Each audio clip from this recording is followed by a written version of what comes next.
A weather check is not only an important part of your pre-flight planning, but is required for any flight not in the vicinity of an airport. A wide variety of weather reports and forecasts are available for pilots to use. Today, there are several ways you can access these reports and forecasts, including a personal visit to any flight service station, computer-based weather briefings, and weather reports by fax. Since the systems allow direct access to printed weather information, learning to decode actual reports and forecasts is just as important as ever. During this program, you'll become familiar with aviation routine weather reports, pilot weather reports, radar reports, terminal aerodrome forecasts or TAF, area forecasts, airmets, SIGMETs, convective SIGMETs, winds and temperatures aloft forecasts, and finally, notices to airmen or NOTAMs. Let's begin our discussion with a look at METAR, or Aviation Routine Weather Reports, which contain the latest reported hourly weather observations for various locations. The information for each reporting station is printed in a coded format beginning with the report type. Here, the word METAR represents a routine report. If SPECI is in this location, it indicates a special, non-routine METAR weather report, which means the report was issued at other than the regular time, and there has been a significant change in the weather since the last report. The next element contains the station identifier. Notice the METAR code uses the ICAO, International Civil Aviation Organization, four-letter station identifier. The stations within the contiguous 48 states are prefixed with a K. Here, KDEN is the identifier for Denver. Following the station identifier are the date and time in Zulu of the weather observation. When a report is generated by an automated weather observation station that has no human intervention, the word auto will follow the date-time group. If a correction is made to a report, the abbreviation COR is substituted for the word auto. The remainder of the printout is dedicated to weather, beginning with wind. Surface wind readings make up this section. The wind direction is given first, followed by the wind speed in knots. Here, the wind is blowing from 330 degrees at 18 knots. Variations of wind speed are shown as gusts and are indicated with a G. In this example, the wind is from 290 degrees at 30 knots, gusting to 45 knots. If the wind direction is variable and the velocity is 6 knots or less, it is noted by the prefix VRB. Here, the wind is variable at 4 knots. When the wind direction varies by 60 degrees or more, a variable group consisting of the extremes in wind direction, separated by a V, will follow the prevailing wind group. In this example, the wind direction has varied from 290 to 360 degrees. A calm wind condition is indicated by 5 zeros followed by KT. The next element of the METAR report gives the visibility in statute miles. At Denver, the visibility is 1/2 statute mile. When runway visual range is reported, it is preceded by an R. The next 2 digits are the runway number, followed by the visual range measured in feet. Here, the RVR for runway 31 is 2,600 feet. The next section of the METAR report is the present weather at the time of the observation. The type of precipitation or the obscuring phenomena is shown in code and may be preceded by an intensity symbol, a proximity code, and a descriptor code. Intensity levels are shown as either a plus or minus symbol and only apply to the first type of precipitation reported. This example indicates that light rain is falling. The plus symbol denotes heavy rain, and no symbol indicates moderate intensity. When the reported meteorological conditions are between 5 and 10 statute miles of the usual point of observation, the code VC is used, indicating the reported weather is in the vicinity of the airport.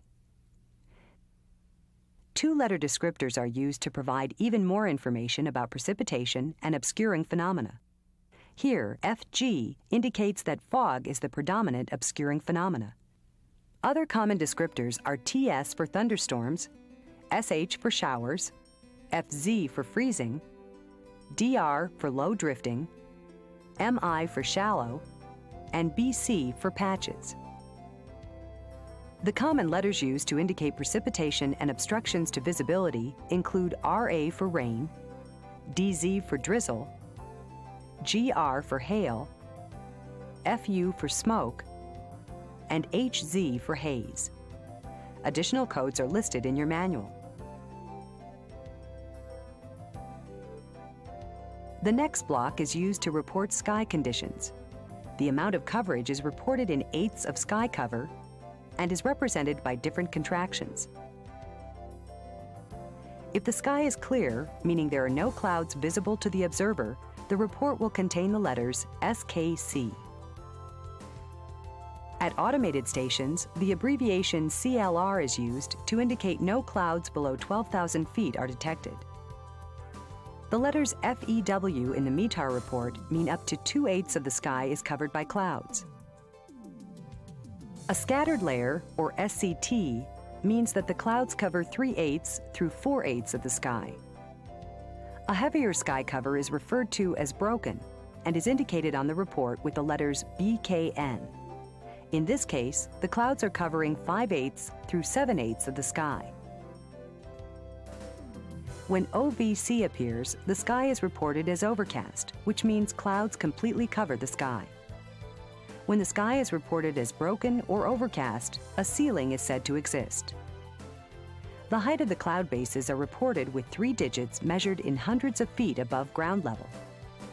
Here, the first layer is a scattered layer at 800 feet, with a second overcast layer at 1,000 feet. When the sky is obscured by a surface-based layer, the vertical visibility is reported.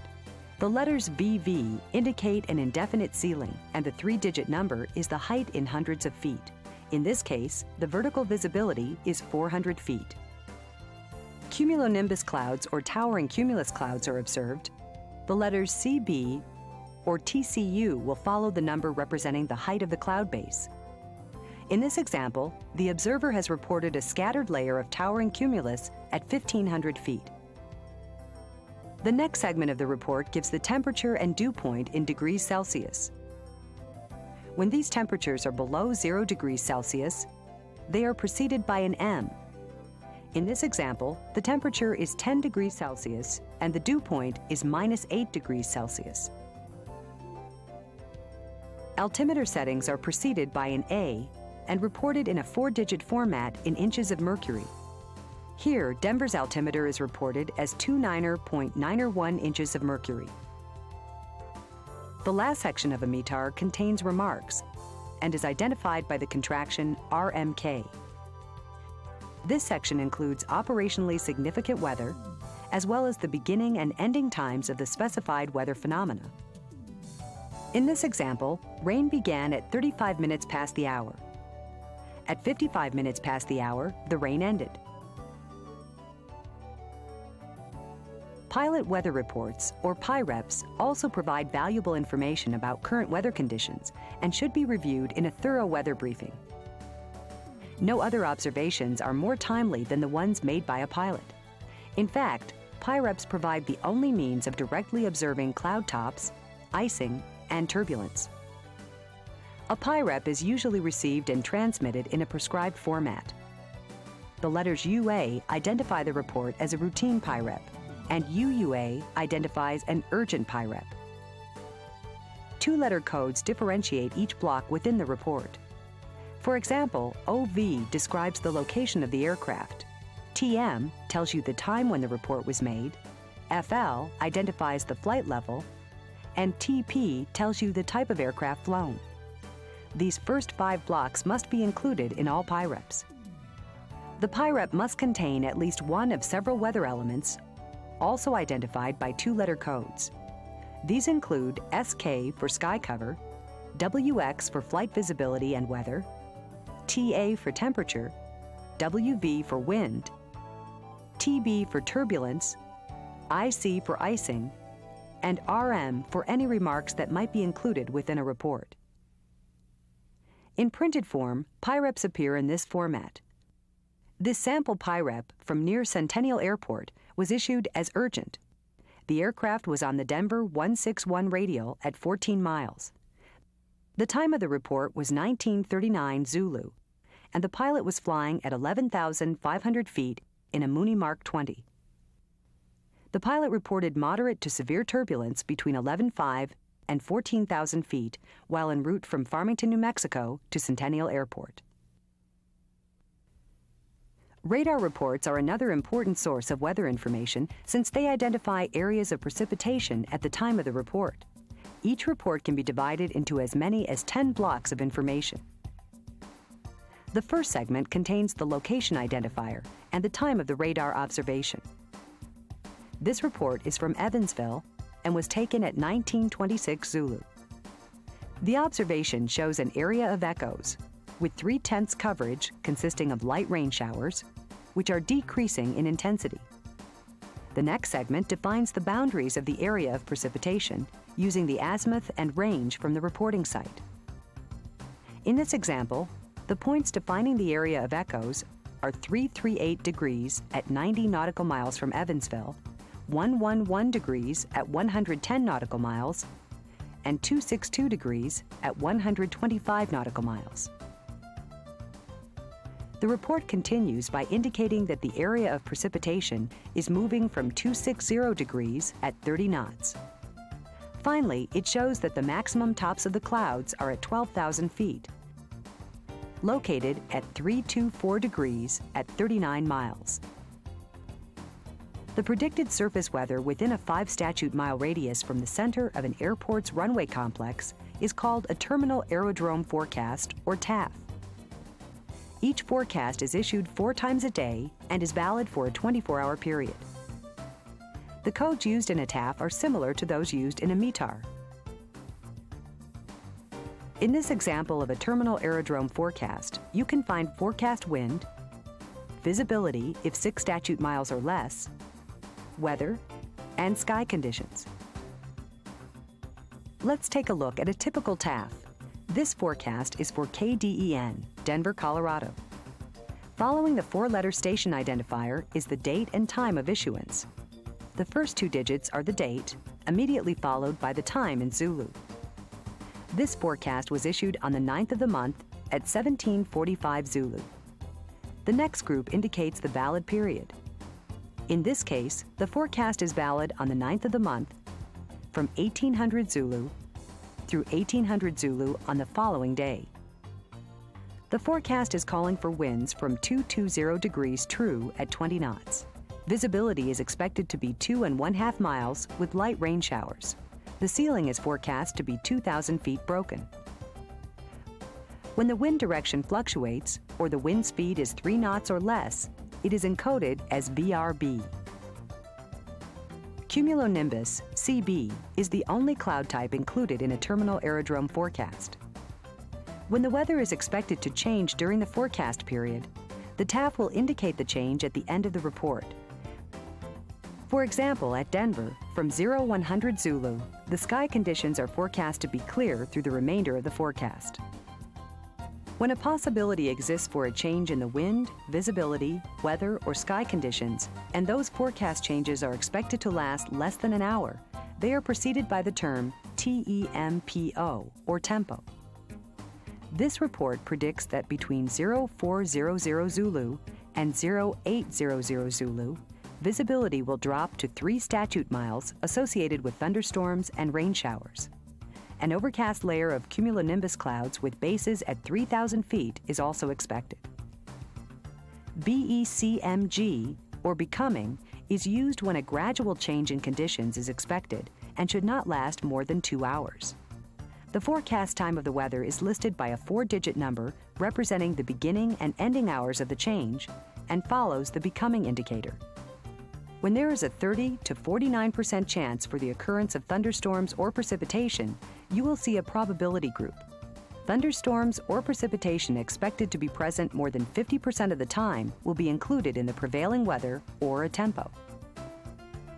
Here, there is a 40% chance of 3 statute miles visibility along with thunderstorm and rain showers between 0000 and 0400 Zulu.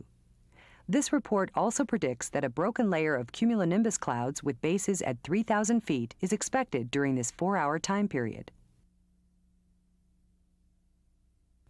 Now let's look at the area forecast, or FA, which also provides valuable weather information. Each forecast predicts the general weather conditions over an area the size of several states. You can use it to help determine en route weather, as well as probable weather conditions at airports without terminal aerodrome forecasts.